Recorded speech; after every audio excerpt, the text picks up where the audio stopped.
So good morning mga kapiter, no? So finally, nandito na kami sa India. Kung saan inuumpisa na kagad ang pag-discharging, pagtatanggal ng mga kargamento namin. Yan, nakikita nyo yung crane yan, yung gantry na yan, no?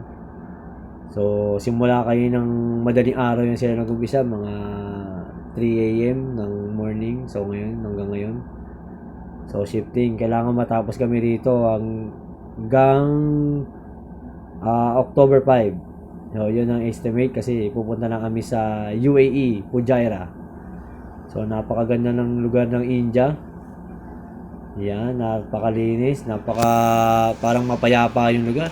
Pero, malalaman niya pag lumabas kami. So, andyan si AB, sinusunda yung hindi yan sinusunda, nang huli ng isda yan mga kaibigan.